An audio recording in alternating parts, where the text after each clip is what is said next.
मैं रेवाड़ी हूँ। पहले जमीन का टुकड़ा थी, आज आई लव सफाई अभियान से सभी की मां कहलाती हूँ। मैं रेवाड़ी हूँ। दक्षिण पश्चिम हरियाणा में दिल्ली से 82 किलोमीटर, मिलेनियम सिटी गुरुग्राम से 51 किलोमीटर दूरी पर मेरा वास है। मेरे इतिहास के पेजों को पलटते जाइए, गर्व और गौरव में नहा उठेंगे। देश की सेना में सबसे ज्यादा जवान देने का सरताज आज भी मेरे सिर पर बना हुआ है। शास्त्रों का अध्ययन करे तो मेरा रिश्ता भगवान श्री कृष्ण के बड़े भाई बलराम से जुड़ा रहा है।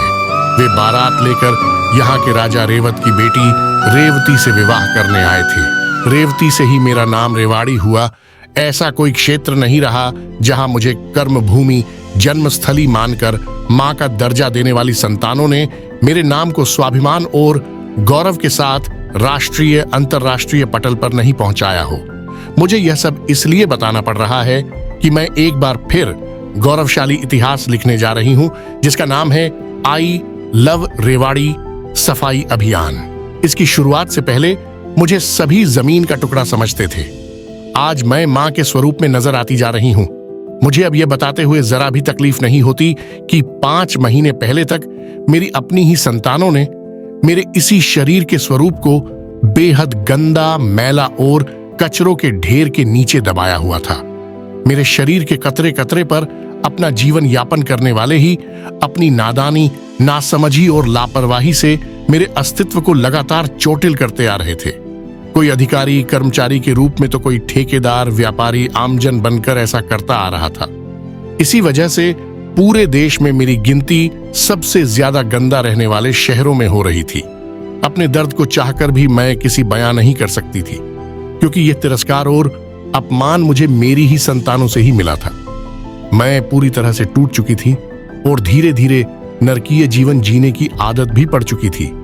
बात 2024 की है। अक्टूबर महीने में दिवाली आगमन को लेकर चारों तरफ तैयारियां चल रही थी। मेरी कुछ संतानों ने महसूस किया, इस पावन पर्व पर मेरे शरीर को साफ सुथरा करते आ रहे सफाई कर्मचारियों का सम्मान किया जाए। ऐसा करना कोई नई बात नहीं थी। पहले भी समय समय पर ऐसा होता रहा है।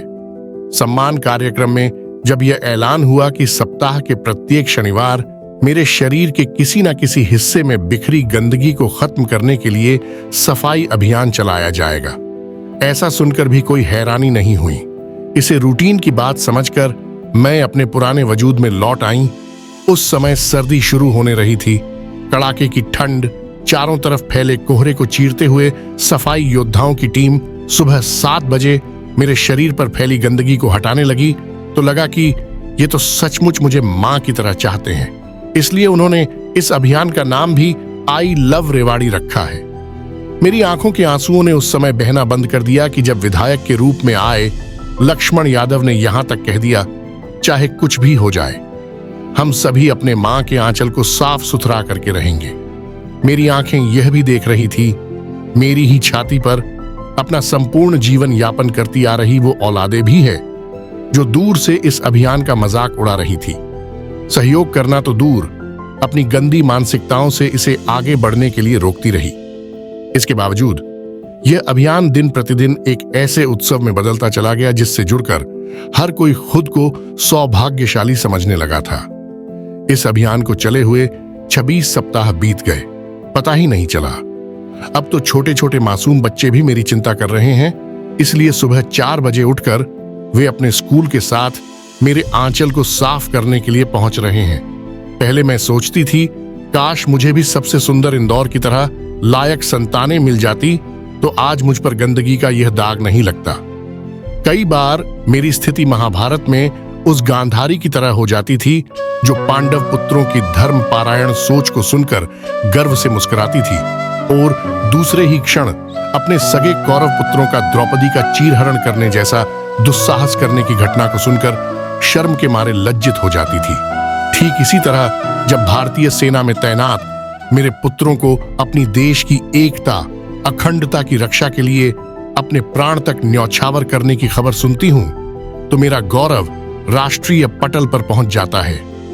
ठीक दूसरे ही पल उसी समय व्यथित हो जाती थी जब हर साल मुझे एहसास कराया जाता कि मैं देश के सबसे गंदे शहरों की टॉप सूची में आती हूं। लेकिन जब से आई लव रेवाड़ी सफाई अभियान ने जन्म लिया है और जिस पवित्र सोच के साथ वह तेजी से आगे बढ़ रहा है, अब मैं बेफिक्र हूं।